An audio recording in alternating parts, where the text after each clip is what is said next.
Trent is one of the most distinguished participants in the documentary panel up, showcasing his outstanding athleticism, intelligence, ambitions, and discipline.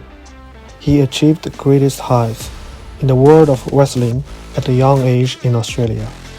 Additionally, he stands out as one of the few individuals in the world who have actually read the complete texts of the 4 main religious scripts from start to finish. Driven by a strong desire for global recognition, Trent possesses a clear and well-defined set of the goals that he aims to achieve step by step.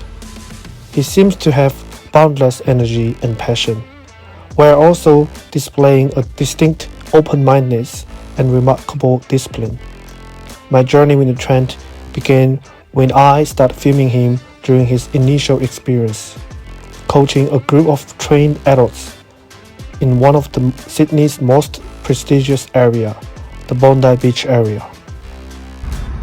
So, my name is Trent. I'm an 18-year-old teenager from Sydney, Australia. Just my first year out of high school, and I'm a professional athlete representing Australia in the sport of freestyle wrestling. I've been wrestling since I was 6 years old, but I don't like to say that because most of the time doing sports from that age is just for fitness, but I was taking it seriously ever since I was 14. I've won 5 national championships, 2 of them as junior, which is between 18 to 21. Wow. and three of them which is cadet, so that would have been 13 to 14, and then 14, and then 13 to 14, 15, and 16 17, and then 16 17 again the next year, of course. And then I've also gotten a multiple state championships and one bronze medal at the Oceanic Games. The Oceanic Games is like the championships between all oceanic countries. Then also I've been on numerous camps with the Australian wrestling team and also the Taiwanese wrestling team because I do have Taiwanese heritage. So I've been lucky enough to train with their national team when I was very young, maybe around 14 to 15, 16. I don't really remember at that age. At this point, wrestling is the only sport I've really dabbled in. I've done a little bit of jiu-jitsu and some striking, but there's no other sport that I've excelled at the same level as my wrestling. Is there anything else? Right. What's the passport again? 2140. 2148, Blacktown postcode. Is that your region? My brother's there. Where the gym is. Okay. It's where my gym is. Where's the GPS? Swipe down. No? Okay, There we go. We're going to Eastwood. Eastwood. Direction. Okay. 31 minutes. How's the driving going? Good. I haven't crashed, so. That's good. So tell me about today's experience a little bit. We're filming now, by the way. It was good. Yeah. Honestly, at the start, I thought it was going to be a little bit. We'll go down or. Oh. So at the start, I thought it would be a little bit intimidating because obviously everyone's a lot older than me. You know, I thought they wouldn't want to listen to like an 18-year-old boy. Yeah. But it wasn't that bad, to be honest. Because I feel like once they understood what I was saying, then they could better listen to me and everything. I feel like when you did the walking backwards, they're like so impressed, like nobody can do that, and they're like, oh shit, this guy's real. You know? The handstand real walk. Yeah, real shit. Yeah. Funny thing is, my athleticism has always been really good. So sometimes even when I'm not my wrestling isn't as good, I know that if I do like a backflip or something, then everyone thinks, oh, okay, he thinks he's good. Yeah. But no, I still good at wrestling though, of course. But the main thing was try not to speak too fast because sometimes I speak too fast. And it's like mumbling. Also, like being in a it's a jiu-jitsu gym, and obviously I'm not very good at jiu-jitsu. Wrestling is more my forte. Okay.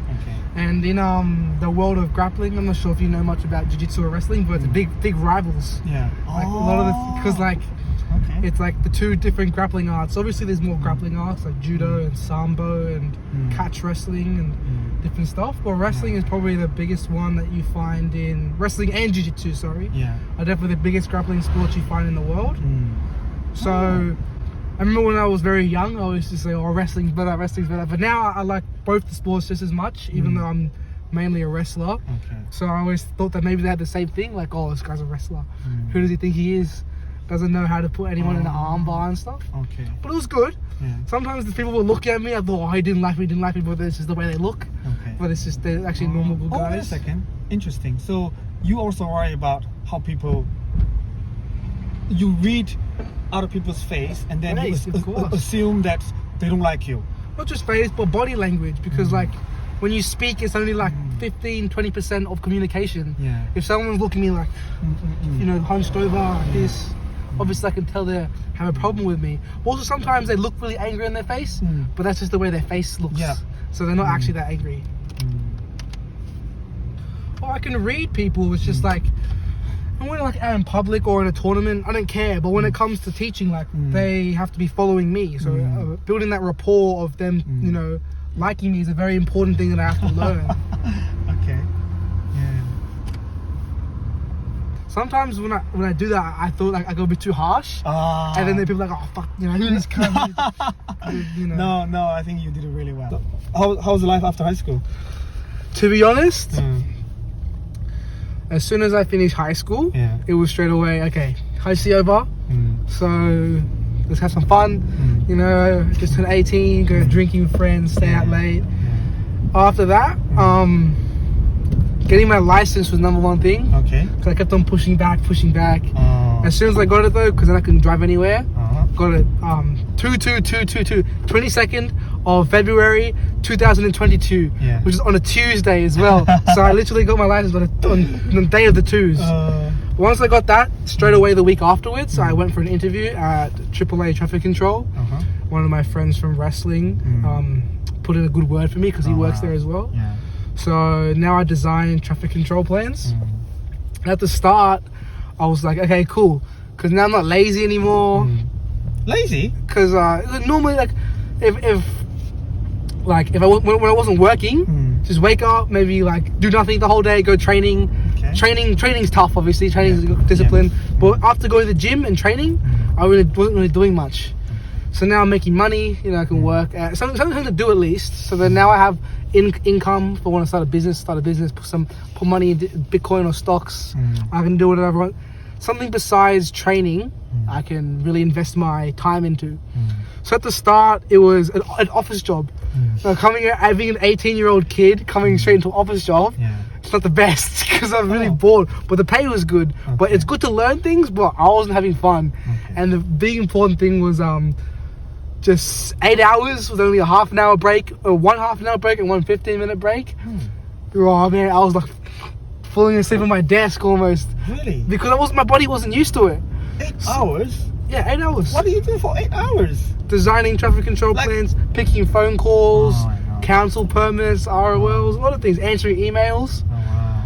But I almost fell asleep on my desk once, and then my friend was like, "Hey, don't let the boss see that, because you'll get fired just straight away like that." And so, but now my body's used to it. I'm used to it, and honestly, I was scared because I was like, I have to like make a lot of money somehow, because like I can't do this until I'm 65 years old.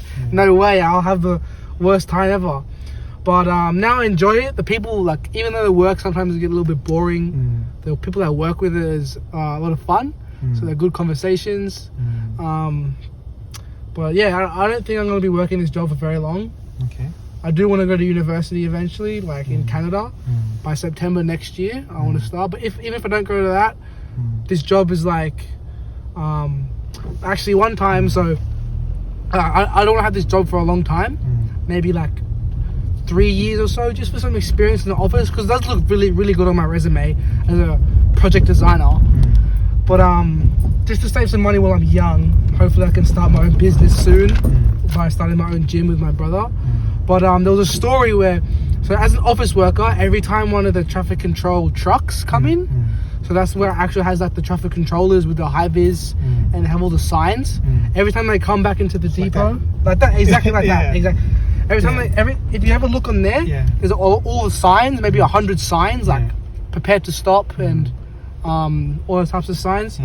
Every time they come in, we have to count them to make sure we haven't lost any. Because if we lost any, then the traffic control has to pay for it.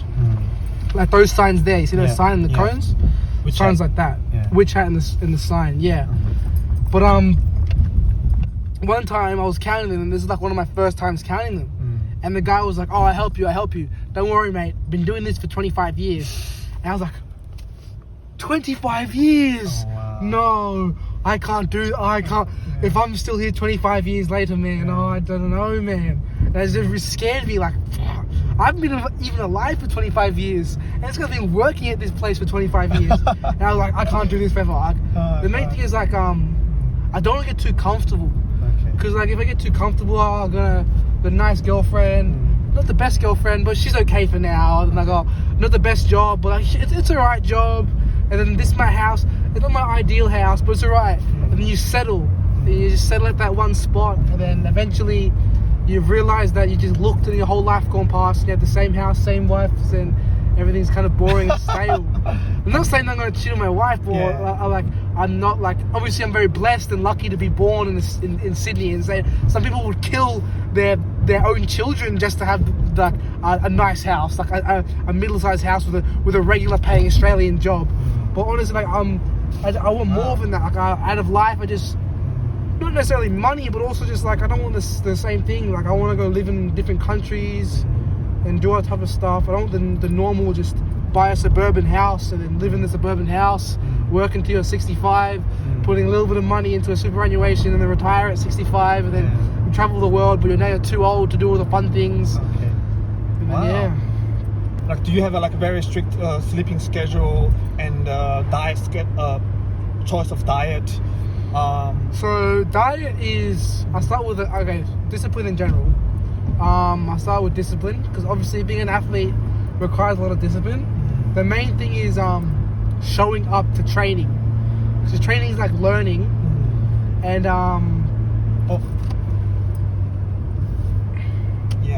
so that's what I designed there. Yeah, that's awesome. But showing up to training.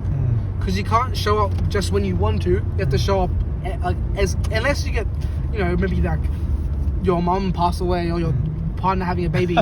you have to go, and it's not like I go most times. Like no, like sometimes you have like your friends might invite you to the pub, but you just got to go training. Maybe sometimes you're close friends or something. Not very close. We kind of distant friends. Not very close, and they actually come to their birthday. Sometimes I say no. That being said, that doesn't mean you gotta cut out. No fun. No. I like to have fun. I like to go clubbing. I love partying. Clubbing? I love the club. It's just you gotta know when, right? So with the training thing, before I get to the part about if you want to go have a good time still, when it comes to training, the times you train that are most important is the times you don't want to go. Because the times you don't want to go is when that's when you're gonna learn the most, build the most character. Because when it comes to like the last round in a boxing match or a wrestling match or a fighting, the first third of a fight is the person with the most technique. The second third is the person with the most fitness, and the last third is just who wants it more, who has the most heart and who wants it more.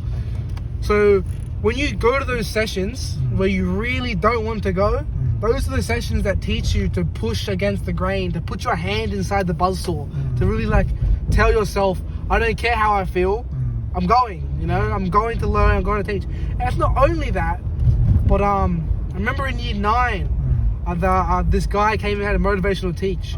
People think practice makes perfect. No. Perfect practice makes perfect. If you practice the wrong thing all the time, even outside of sport, you're practicing the wrong thing. You're just getting better at the wrong thing. Like if you practice smoking cigarettes every single day, you're going to be a really, really good cigarette smoker. But if you the same thing. So the main part is being focused in training, watching. You can't just cruise by training. A lot of people, they hear, but they don't listen. Okay. You can't just hear, you have to listen. So then beyond that is, that doesn't mean, you know, having no good time, right? Like, because like I said before, sometimes you can't go to those outings, sometimes you've got to sacrifice. But that being said, I like to party, you know. Yeah. I like to go to the club and have that type of stuff. But I always thought of it like this when it comes to clubbing or going to celebrating partying. Firstly is the less you do it, the more you appreciate it when it does happen. If you go to the club every weekend, it's almost like a job. You just go to the club, yeah, cool.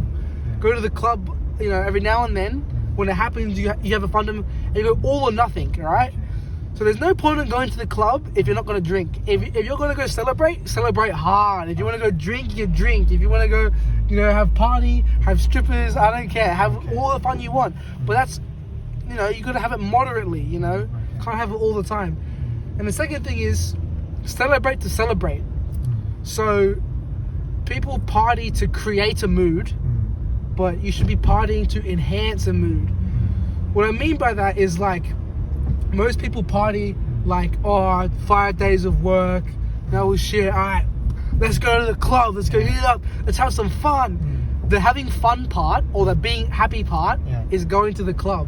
But the way I see it is, we go to celebrate. So every time I go win something, then I go celebrate. Like, oh, I win national champ, let's go to the club, round the table, gin, vodka, bring all the girls in, you know, celebrate. Because I'm already happy. Look, I'm this happy because I've won nationals. We go celebrate, go to the club, and I'm even happier, even more fun. You gotta have a reason to celebrate. If there's no reason to celebrate, then what are you going to the club for? That's the way I kind of see it, like that.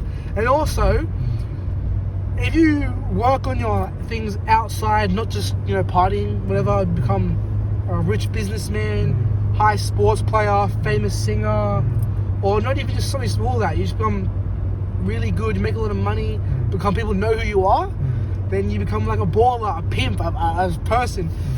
Who would you rather be at the club and no one knows who you are? You're just the average person, oh yeah, go to the dance floor, go to this, go that, crowded, wait in line for a drink. Or I want to get to a point that when I get to the club, it's, oh, Mr. Jaggy, come skip the line, please. VIP table. Oh yes, you want to buy drinks? Okay. Come have the girls. That's how I see it. Because if you're gonna have the club, you might as well do it right. Have some fun. Bring, you know, have the best fun. Best fun. Yeah. You can't just, you know, go to the club like an average person like that. You are very ambitious.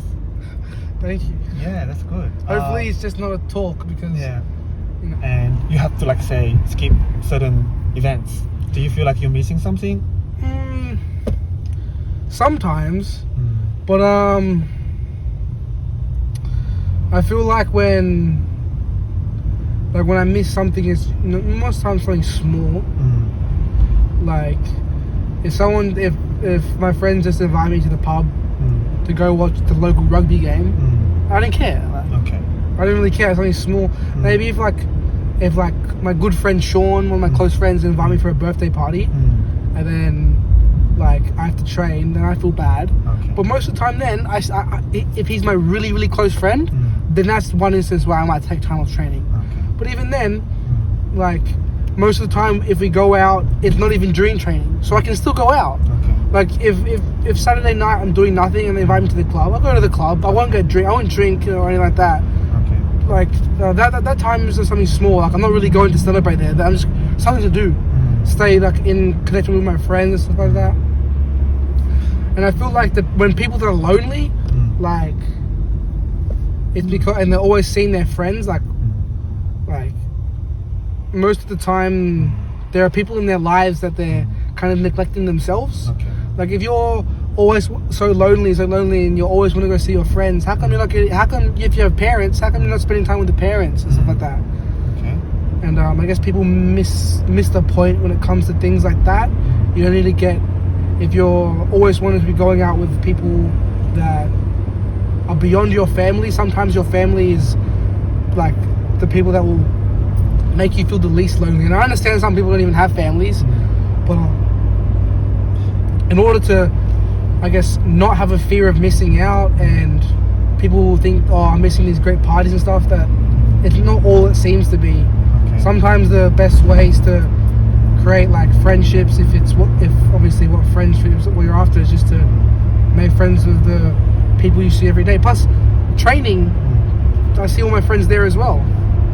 How is the relationship with your family? Good, very good, yeah.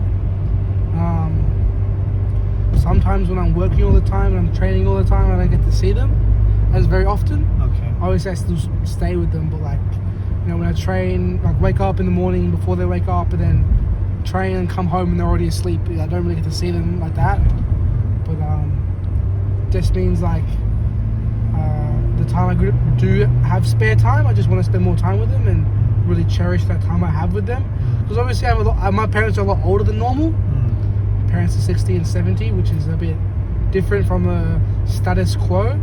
It just I've come to that realization that they're probably going to pass away a lot earlier than standard for most other people, which just means as a younger age I've got to spend more time with them and value the time that I do have with them, I guess. That's... How old were they, like, when they had you? 18 years ago, so that would have been, my mum would have been around 40. Okay. So a bit old, yeah. And your father was? Around 50, yeah. Okay.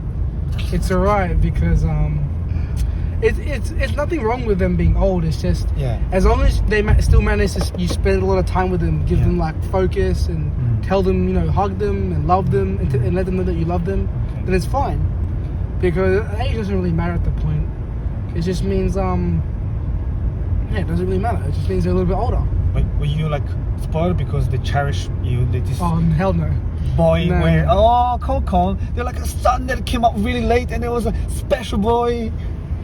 Well, when it comes to like driving me everywhere, they always never say no. Like if it comes to driving from Kenthurst all the way to Wetherill Park for training twice a week, 30-minute, 40-minute drive, they say okay, of course.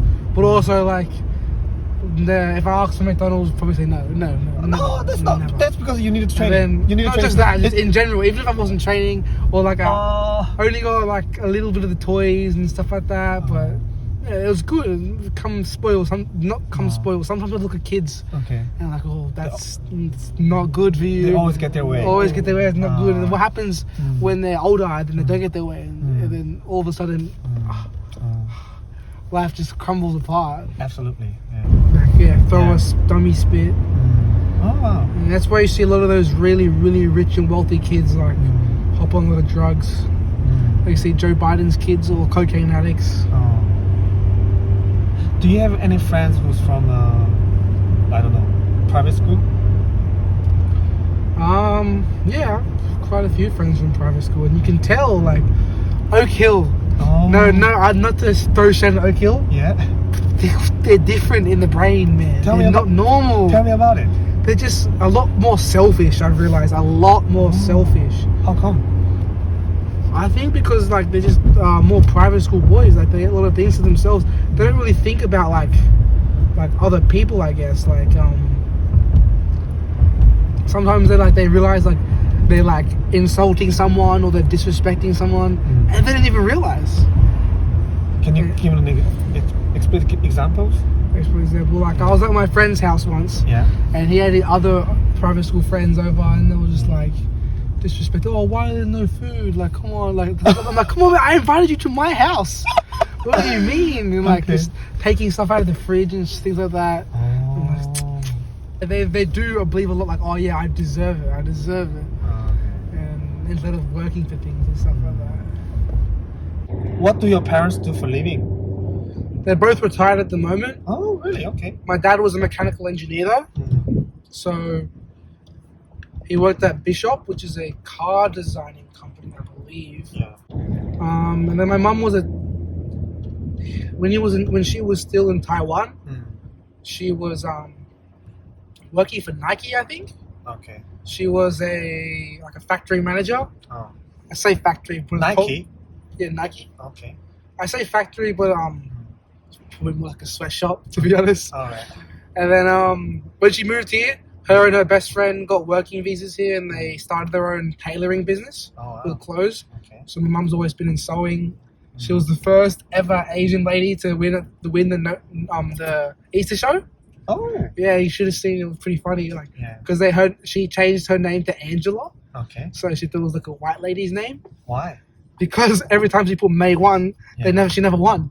But then as soon as you put Oh. Angela Jaggi, Oh, wow. then she won.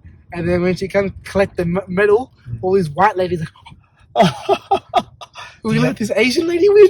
Do you have a footage? I don't have footage, no. Okay. It was when I was very young, like 6, 7 years old. You remember? Yeah. You were there. Yeah. Oh, At the wow. Easter shows, like, when they have like they're showing all the Yeah. artworks and stuff like Yeah. that. Yeah. Or maybe a little bit exaggerated, but you could Yeah. tell like Yeah. Okay. there's a lot of these old ladies that have Mm. been doing the patchwork for a very long time. Yeah. It's much better now, I hope. And yeah. Yeah, definitely. Um, Nowadays, most people don't really care about race. how Especially in Australia. how about do you have any particular negative experience in terms of being Asian or something? In high school, like obviously just high school bullying and that. What? Yeah. What? Yeah. You're like, oh, you eat dogs. Oh, the only reason you got good math tests because you're Asian. Oh, Were you good at math? huh? Are you good at math? A little bit. Oh, I had I was no the idea. best. Really? I did advanced maths, Okay. Oh. but the worst one was dog eater.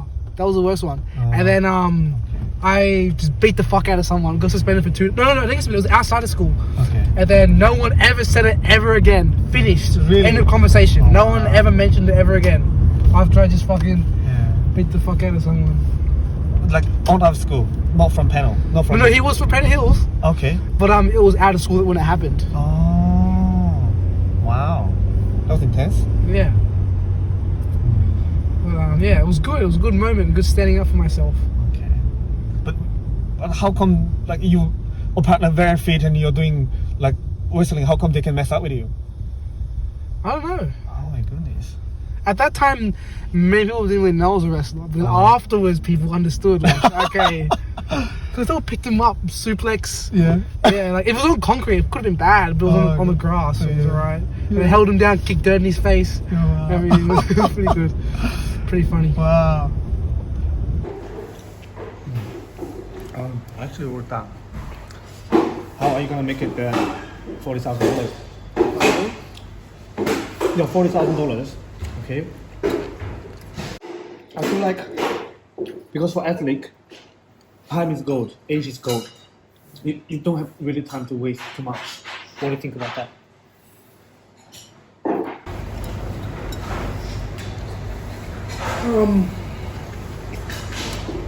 That is true, but I don't think I've come to the realization that being an athlete isn't my main goal in life. Okay. Like when I was in high school, I've always wanted to be the UFC champion of the world, number one in the world. But then someone told me that you shouldn't think of it as what you want to be, but what are you willing to suffer for to be. When I think about it, like these lot of these fighters for their entire lives train 6 hours a day. It's a job. And when I come to think about it, I think I could do that. But at the end of the day, it's what I want to do, not what I can do. Okay. Because I want to, pass away when I'm older, thinking, yes, that's exactly what I wanted to do and live how I lived it. So what do you want to do? I don't know. I have no idea yet. But I know that for the fact that when I'm older, I have my legacy, when my children remind me of, I don't want to be known as the fighter. He was a fighter, he was an athlete, The Hungry Jacks guy, who invented Hungry Jacks, obviously he's a very famous businessman, entrepreneur. But he was also the Canadian national champion for wrestling. Yeah. Inspiring. For a university student. So I feel like sporting is something that everyone should do and should excel in. So I want to still fight in the UFC, make some money off it on the side, but I don't want to be my number one thing in life. Like, that's it. That's why I say I want to be finished with 30.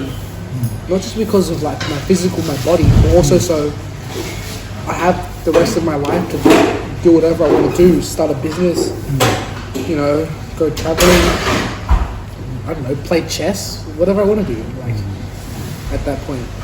And that's why, as a young age now, when I'm still fit, I should still do it. But it's not my number one thing.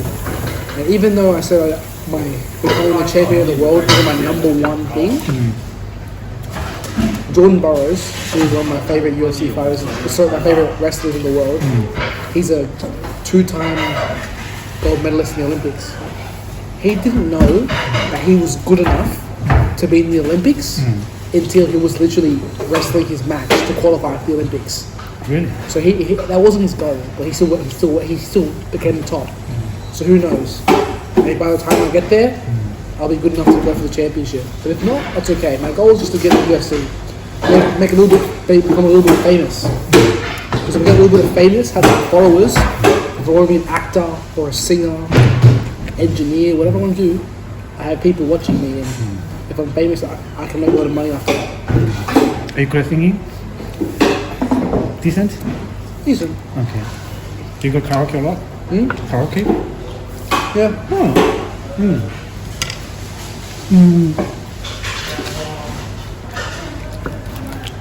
I guess you have to practice your Chinese a lot then. Practice your Chinese as well.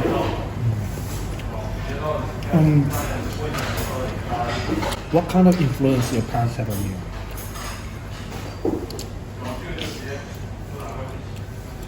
Wow, this chicken. Really good. Well, my dad is very strong-headed. Most disciplined person I know. If he says he's going to do something, he will do it, regardless. When he was my age, he was the very first person in our family to go to university. Paid for himself, everything like that, and became a mechanical engineer. Finished ducks of his school, top of the school, top of university, everything. Went to the #1 university in Switzerland. And every single day he'll come home and his job was to tend to the cattle. Because even though Switzerland's a very rich country, in Switzerland we're the poorest. We weren't the bankers, all the Jewish bankers, sorry, not Jewish bankers, regular bankers, Swiss bankers. He was a farmhand, small farmers, jaggies of farmers. And then he worked every day. His dad was, every time he came home from school, his dad said, go rake the cattle and do everything the farm work. And then after you finish the farm work, you can do whatever you want. Have a play, have fun, whatever. After you finish farm work, straight away study. And that was him having fun, studying. Oh wow. Became an engineer, left Australia, first person to immigrate out of Switzerland. Then yeah, even today, as he's still old, if he says he's going to go tend to the cattle or tend to or mow the grass, he'd do it. Never says no. So he's a doer. Yeah. Wow. So what kind of influence that made you? Well, also, like I always see, like if I say I'm going to do something, I have to do something. No yes or no. And then, but with that, he's also very safe and very doesn't argue with people very much. Like unless he knows he's right, but if someone's being annoying, he says, "I'll go away." He just leaves, go away, or doesn't take many risks. Like the stock market, don't invest in the stock market. Don't get a safe job, nice job. I don't really like that. Like I always like to take risks, you know, make a lot of, because you do want to make money, be successful, you take a lot of risks. So it's one thing I've always respected about my dad, but it's something that I've learned. I think that I don't want to take into my life. Firstly, is I want to take a lot of risks, you know, while I can, and yeah. And on my mum's side, the best advice I've ever gotten from my mum is that when you get to the top level, the boss always looks at you the same. You could be the best teacher, like the best, I'll say doctor. No, doctor, sorry. Lawyer. You work for a law firm.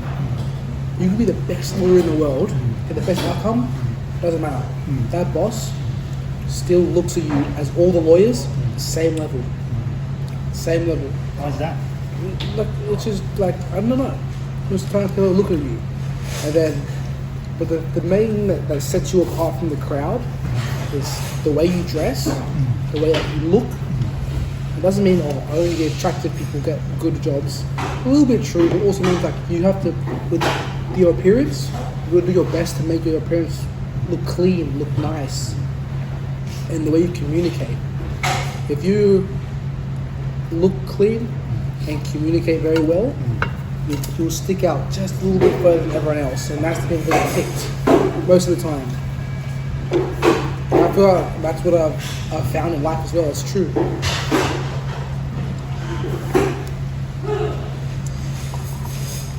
When you train and when you play wrestling and everything, do you have this like almost excessive joy, fun, enjoyment?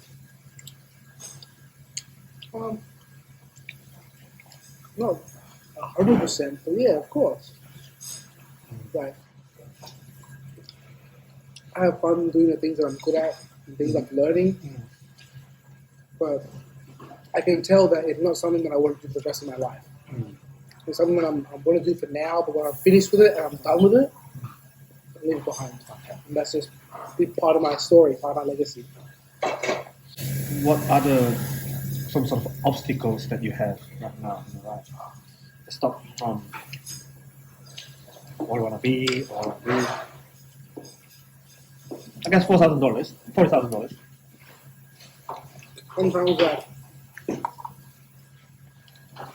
like we said about Jack Dillon's partying too much.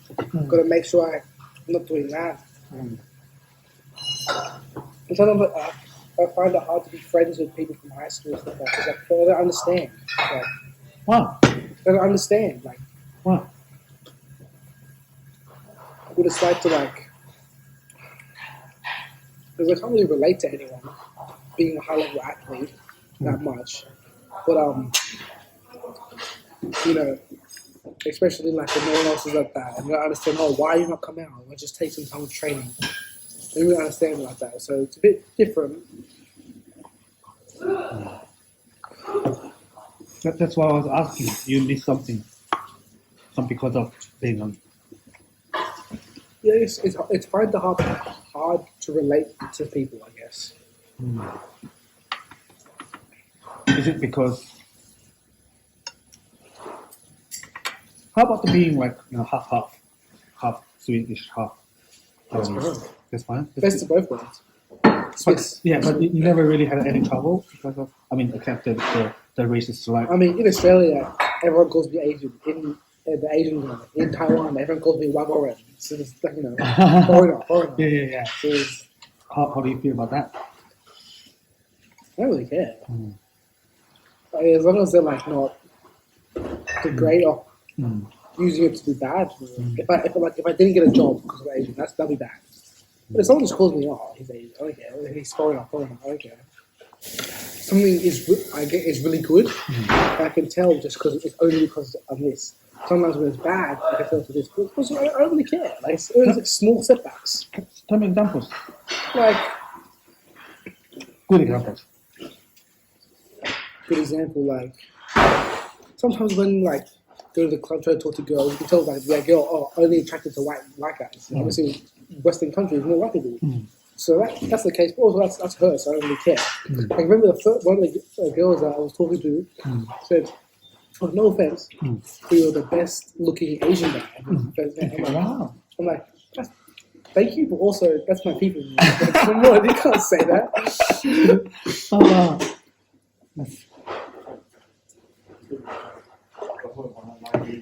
Also, I look more innocent as well. So like, if I get out with my friends and we get in trouble, the police will say, "Oh yeah, he's innocent."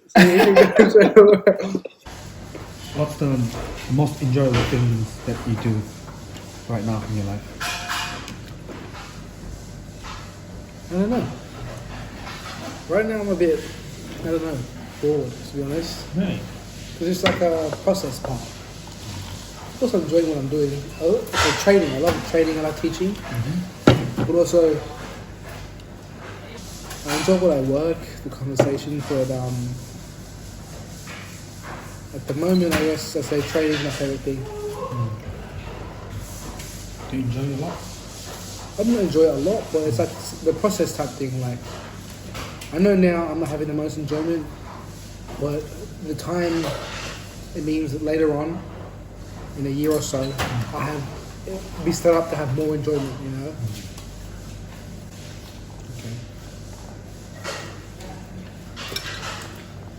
Did you say you had a girlfriend? Multiple, no, I'm joking. I don't know girlfriend at the moment. Not at the moment? No.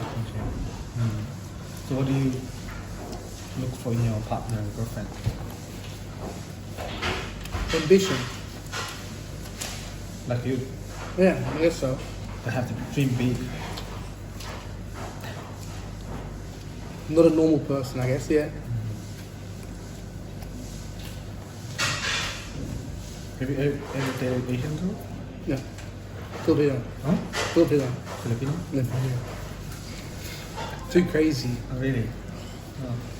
She called me yesterday. I'm not even dating her anymore. Is that just ambitions? Huh? Is that just ambitions? Ambitions? What about like caring and loving and Be potentially good mom? I don't know. not too clingy. Okay. Like, I want to see her every day.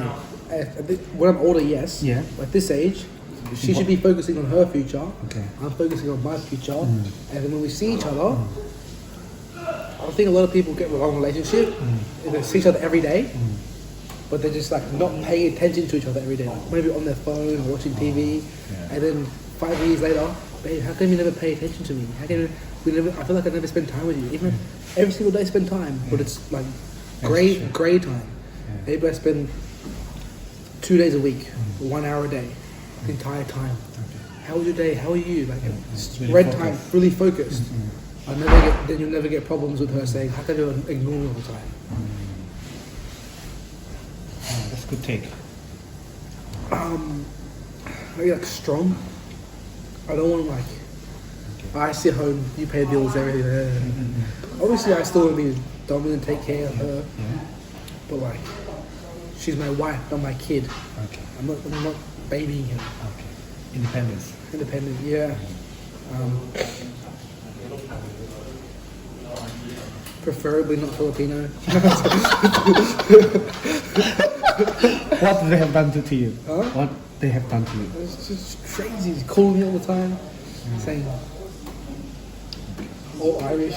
Huh? All Irish. Oh, not Irish. No, I'm joking. Morgan was Irish. Huh? Morgan was Irish? Is she? Yeah. Oh, I had no idea. It's like everyone's there to watch you win, but no one's there to watch you train. Like everyone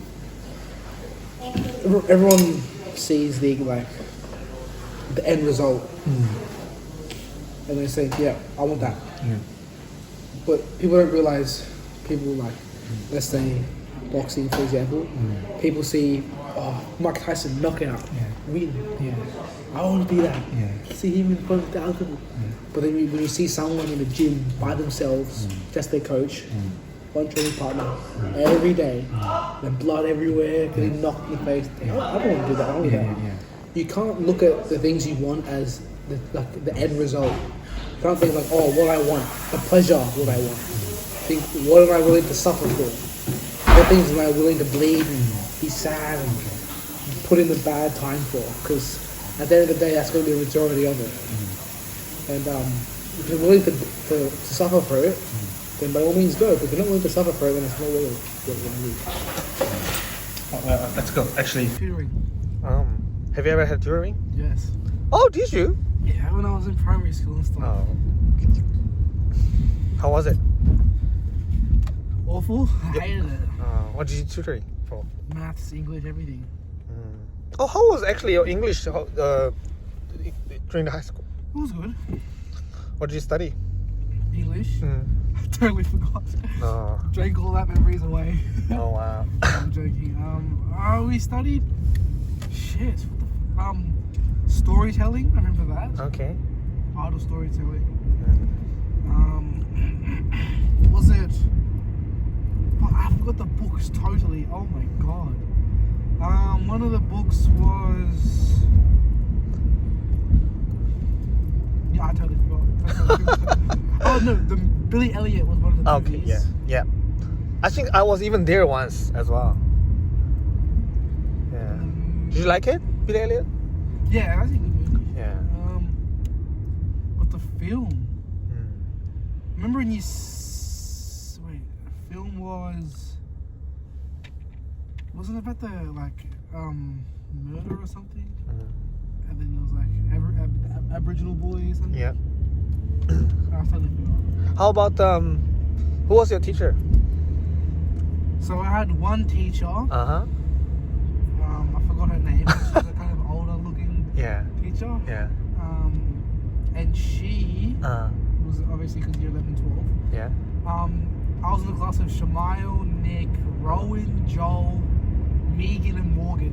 So you can imagine there wasn't much work being done, Oh wow. and I was just annoyed, just talking all the time. Yeah. So I asked her to leave. Yeah. Then I got put into Miss Austin's class, Yeah. which is the #1 English class at the time. Oh wow. So yeah, I got put into that class, and then I was good. I actually managed to focus and got good marks and good Yeah. grades. I actually was a bit surprised that you're studying quite well. Like 8 out of 80 to me was you did it amazingly well.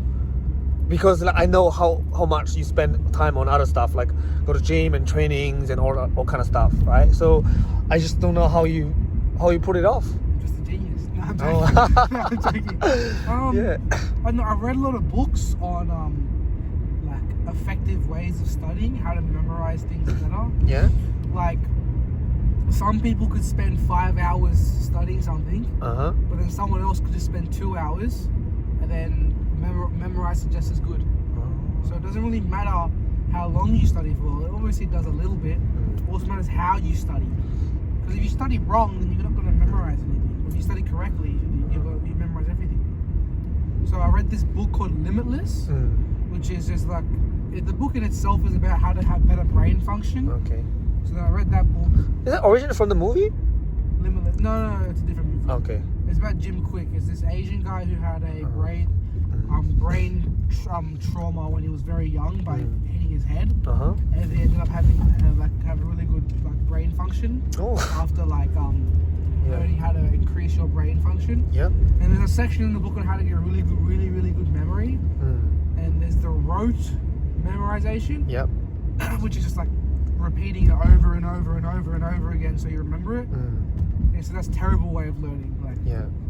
try to learn that, it's really bad. And there's this things called like spaced repetition, where like you learn something and then 1 day later you relearn it, and then 2 days later you relearn it, and then after 2 days you do 4 days, after 4 days you do 8 days, and the gap gets longer and longer and longer, and it kind of pushes things into your subconscious. I did that for most things.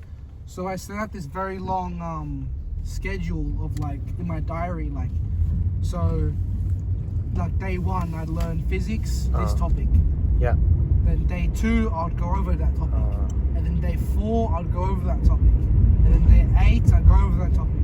And then day 16 I'd go over that topic. So each time it gets longer and longer, I planned out all my studying so that in that method, so that I would memorize things a lot faster and a lot quicker.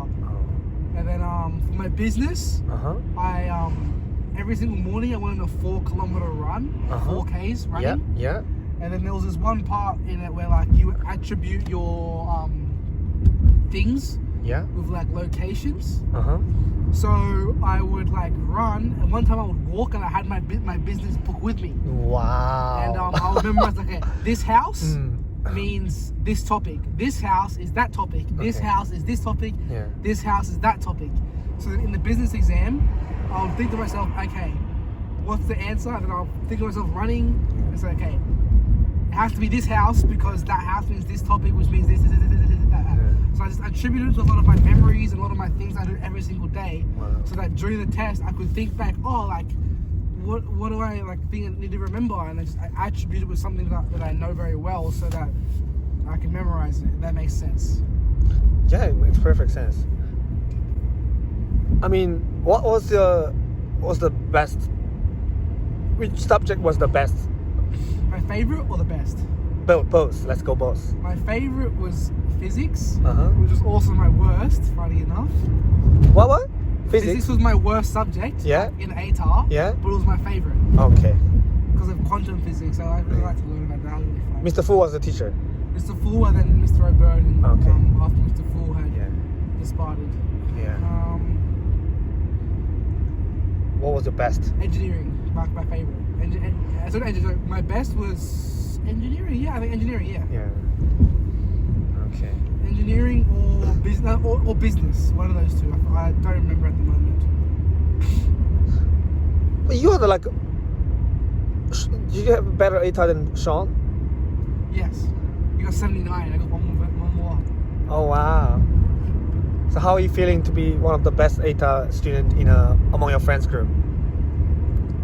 I wasn't. Oh, who got better? Connor and Who? Jack Who? Bidwell. Connor McEwen. Oh, really? He got better. He got 82. Oh. And then Jack Bidwell, I think, got a little more than me. I was one of the best in my friend group though. Okay. Yeah. I don't really care. Like, Okay. it doesn't really matter.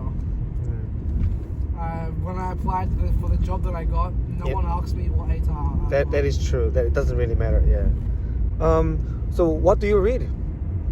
What else do you read except the Limitless? Really books about. There's like 3 main books I read. Like books about how to increase your like mentality or mental health, stuff like that. Okay. Like just self-help books. Okay. Books about finance, about like how to make money and economic trends, and how to exchange how to exchange in the stock market, and then also a lot of books about spirituality, just like books about Buddhism. I've read the Bible, the Quran, and all that type of stuff. I feel like a lot of those scriptures and texts, they've survived 2,000 years. 2,000 years. Regardless if you think Christianity or Islam or Judaism is real or fake, Yeah. if something is able to survive that long, there has to be something to it. Okay. So I read all of those. So you. Also, I'm kind of scared of dying. Oh. So, Okay. Scared, but like Let's talk about that then. scared of something. Like Okay. So death. death. I remember when I was roughly like very, very young, maybe like 10, 11 years old. Yeah. I was in Taiwan. Okay. And I remember that like I had grasped the concept of time and death. And I thought to myself, How old are you? like 10 years old. Okay. And I thought like I remember thinking to myself, there is gonna be a point in my life where I am 30 seconds away from dying, and there is nothing I can do to change the fact that I'm dying. And like when I was 10 years old, I imagined myself in a hospital bed, like of cancer or something, slowly closing as everything's getting darker. And in my head, I know like, oh, I'm dying. And then I was like 30 seconds away from death, but I couldn't change it. Like I just knew I was dying, and I couldn't do anything about it. And that scared the living shit out of me. I was like, holy shit, I'm gonna die. Like, and I got so scared. Like, oh my God, I'm going to die. And then like, I was just like, cause I'd been brought up Protestant because my father was Protestant, and I got just put in scripture class. So I believed in Christianity at that time. And then in my head, I remember like, no, God's real. Heaven's definitely real. It's definitely real, and I'm definitely going to heaven. Because I was just so scared of like there being nothing, just dying. And then I finally realized like, I believe personally, I don't think there's a heaven. Or at least Christianity is not real. The Protestant religion that I believe in, I don't think it's real. And then so then when I got home from that holiday in Taiwan, I remember just playing video games like hours and hours and hours and hours. Because I was so I didn't want to. I wanted to concentrate on the video games. I was just so scared of dying. At like I was like 10, 11 years old. I was just fucking terrified. And then forgot about that after a while. And then I had a lot of coaching. Like my wrestling coach got me to meditate a lot.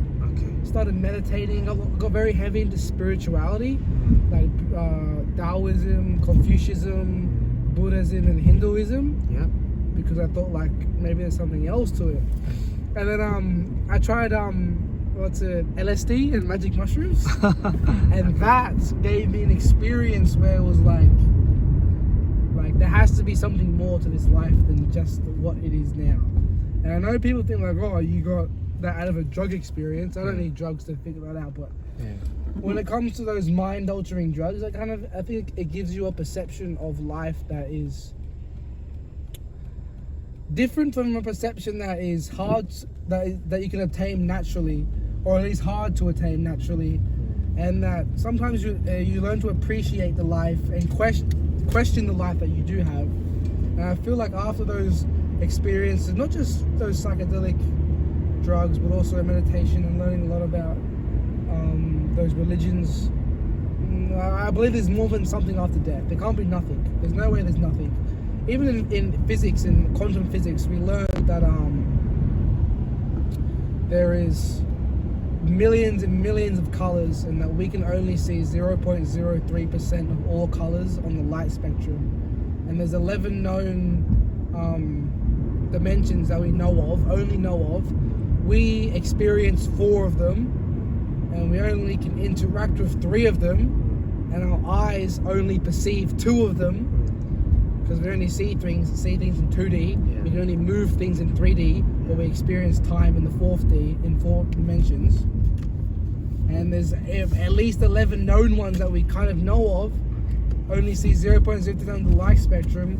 There could be a totally another organ that we don't even know of, that picks up a totally different sense that we don't even know of. And you're telling me there's nothing after death? Absolutely nothing? Yeah. It has to be bullshit. Turn left? Yes. So what's this something? I don't know. Personally, I believe like this. Enlightenment is when a wave realizes that it's the ocean. And as a human being, we're just part of the universe as a total. And if I was a god, and I was a god just by myself, and I was lonely, I would create friends for myself, wouldn't I? Like, I would create friends. If I could do anything I wanted, if I was the universe and I wanted to learn more, I would create friends. And I kind of believe that, like, all energy in the universe all matter in the universe. Left to right. Right, sorry. All matter in the universe is kind of just energy condensed down to a slow vibration. And that everyone here, all humans, are just one conscious universe experiencing itself subjectively. So we're all part of the same thing, we're all part of one conscious, just experiencing what it's like to live a human life subjectively. Turn. So stay. And that park here, death is not real. Okay. Because life in itself is a dream, and we're just the imaginations of ourselves. Really? Yeah. Oh wow. Just 1 second. Okay, go on. So, a finger is part of like your this finger is part of Trent, but it's also a finger by itself. So what if Trent is Trent, but also he's part of a bigger thing, in its sense? And in a way, that tree is the tree, but it's also part of Earth. This Earth is part of the solar system, which is part of the universe. I am just a small part of the universe. A small part, but part of the universe no matter like how you say it, I'm part of the universe. Which in a sense means that like I'm the universe. The same way as this finger is Trent, a part of Trent at least, it is still just as much Trent as the rest of me. So me as Trent is part of the universe and is the universe and is just as much of the universe as any other part, as that car, that bin, the flowers, the trees, the nights, the stars, everything. And the entire universe. The entire universe. Now we are conscious as I know what I'm doing. I'm a conscious human being, and as a human being, we didn't even know where consciousness comes from. We don't know. We studied the brain, but we don't know where consciousness comes from. And I remember reading this quote. I think Michael Jackson or something said it, where he woke up in the middle of the night with the idea for a song, and then he called his manager, said we need to go down to the studio right away and record this song. Because if we don't do it now, then Prince will make the song instead. Oh. Because he believed that ideas and thoughts, they're not your thoughts, they kind of just float around and you're like an antenna and they come to you. And if you don't use the idea, then someone else will get it. So if that's true, then I think of consciousness as something that we don't really have in us. It's kind of like something that's all around us. That's something you can't really see, like an energy, that consciousness that's all around us. And that consciousness is the universe and we're just part of it. And we're just experiencing life subjectively. I'm experiencing the life as Trent. Even though I'm the universe, I'm experiencing life as Trent. So all of us are just the same. We're the same person. At the end of the day, we're just atoms. We're all just the universe experiencing life subjectively. Death isn't real because life is just a dream and we're just imaginations of ourselves. Okay. In order to let the audience understand you a little bit better, okay, let me just put it to the very narrow down this way. So what do you think then is meaning of life? If the, like you say, you are you, but at the same time you are also universe, and then life is just a dream, there's no death. So what's the meaning of life here, right? What is the purpose of everything that's happening? Well, I don't know. I feel like I've asked that question a lot, especially ever since I kind of grasped the question, the meaning of life. Sometimes I believe that the meaning of life in itself is the wrong question to ask, and that finding the right question is more of the idea. But that's actually a really good way to put it. But yeah, I will come it down to three things, I guess. Three answers. One, it's just to be, to experience, to be in Taoism they call it to be in the Tao, be in the flow, to love one another, all type of stuff. Second one is there is no meaning to life, and that it is what you give it. And the third one would be to learn, because if we are just one consciousness and one universe, and after we die our consciousness goes back to the whole universe, and that all that information that we've learned on this universe goes back to the large universe. So all the information that we learned in this lifetime goes back to the one universe. Then in a way we're just kind of learning more to give back to the mother consciousness, I guess. I don't know. I don't really know. I'm only 18. I've still got the rest of my life to find out what the meaning of life is. But I'm very impressed that you actually thought about so many things like this, like how it's gonna turn out if I do it again in 8 years or something. How are you gonna answer these questions? Over on the side of the road. Huh? On the side of the road somewhere, smoking crack. No, I'm joking. Hopefully not. God willing. No, that's.